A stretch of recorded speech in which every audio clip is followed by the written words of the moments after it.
Kali ini saya akan melanjutkan rangkuman alur cerita TV series Vincenzo episode 2. Saat Vincenzo sedang menggantungkan Ucup, dia menyuruh Ucup dan anak buahnya untuk pergi. Setelah Ucup diangkat, dia mencoba menghajar Vincenzo, tetapi polisi datang lalu memisahkan mereka. Hong Yu-chan menuduh Vincenzo mempermainkan para penyewa. Vincenzo pun memberitahu bahwa keluarga Pak Cho telah diancam jika dia tidak menjual Plaza Gemga kepada konstruksi Babel. Kemudian Hong Yu-chan mengusir Vincenzo dan Hang Cayang. Saat Vincenzo keluar, dia diikuti oleh Hong Cayang. Dia mengatakan kenapa Vincenzo sangat menginginkan gedung Plaza Gemga. Padahal dia akan mendapatkan bayaran yang tinggi jika dia melepas gedung tersebut. Karena Hong Cayang merasa curiga, dia berpendapat bahwa terdapat sesuatu yang spesial di Plaza Gemga ini. 1 tahun sebelum pergi ke Korea, Vincenzo membaca sebuah artikel yang berisi tentang pengusaha dari Tiongkok telah meninggal karena serangan jantung. Pengusaha Tiongkok tersebut adalah pemilik brankas rahasia di dalam gedung Plaza Gemga. Terlihat ketua firma hukum Wusang yaitu Han Seung-yok sedang menemui Bu Choi. Bu Choi ini adalah salah satu jaksa di kantor kejaksaan Namdongbu. Tujuan ia menemui Bu Choi yaitu untuk mengajaknya bekerja sama dan bergabung dalam firma hukum Wusang. Dengan bergabungnya Bu Choi ini, firma hukum Wusang dan Babel Group semakin kuat. Berganti kepada seorang yang terlihat sedang menerima hukuman.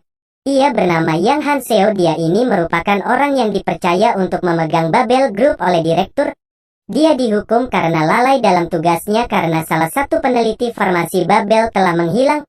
Kejadian ini bisa membahayakan farmasi Babel. Bisa dikatakan Yang Han Seo ini berperan sebagai tangan kanan direktur untuk menjalankan proyek farmasi Babel Group. Di episode ini belum diketahui siapa atasan dari Yang Han Seo.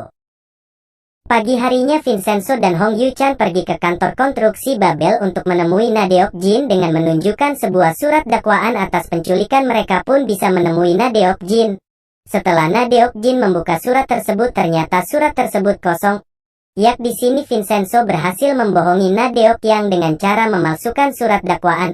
Rencana ini pun berhasil.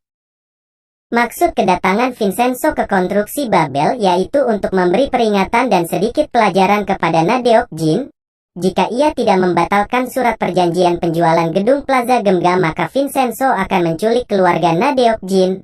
Seperti apa yang dilakukan Nadeok Jin kepada keluarga Pak Cho.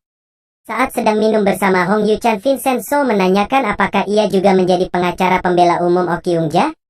Hong Yu-chan pun mengiyakan hal tersebut dan menceritakan bahwa Oh Kyung-ja menerima tuduhan palsu atas kasus pembunuhan, sehingga dia harus menerima hukumannya, dan ternyata dia juga terkena penyakit kanker.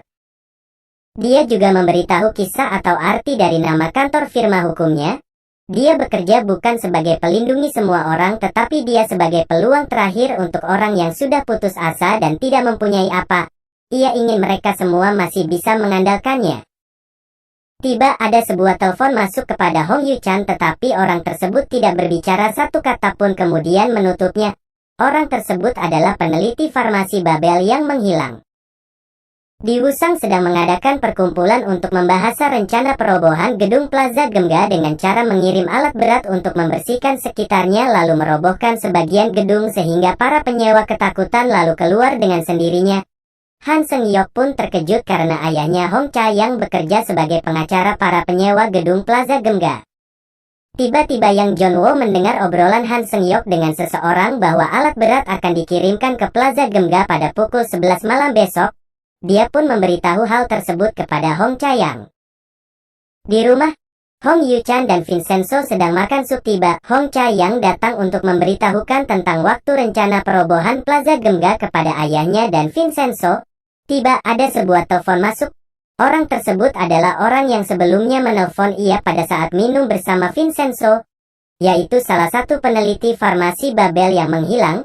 Dia ingin memberitahukan tentang kesalahan obat RDU-19.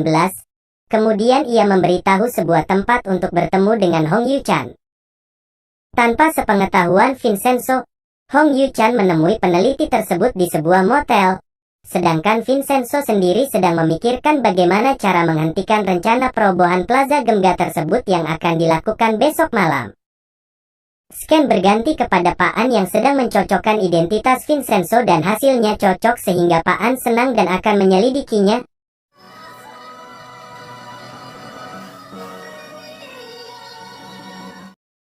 Terlihat orang konstruksi Babel telah menyiapkan alat berat menuju gedung Plaza Gemga, disusul dengan Hong Chayang yang juga sedang menuju ke gedung tersebut menggunakan mobil. Setelah sampai Hong Chayang dan orang konstruksi Babel kaget dan kebingungan karena adanya pesta di Plaza Gemga, terlihat orang yang datang ke pesta tersebut membuat pesta lebih meriah. Kemudian Vincenzo melihat Hong Chayang dan mengangkat gelas untuk mengajak minum. Ternyata Vincenzo dan penyewa lainnya telah merencanakan acara ini dan bersambung.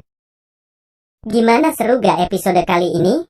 Tentunya seru bukan, karena bisa kita lihat di akhir film terjadi hal yang sangat mengejutkan dengan adanya sebuah pesta. Oke, untuk episode selanjutnya pasti akan lebih seru lagi. Jadi jangan lupa klik tombol like, komen, subscribe dan nyalakan lonceng notifikasi agar tidak ketinggalan video selanjutnya. Sekian dulu untuk video kali dan sampai jumpa.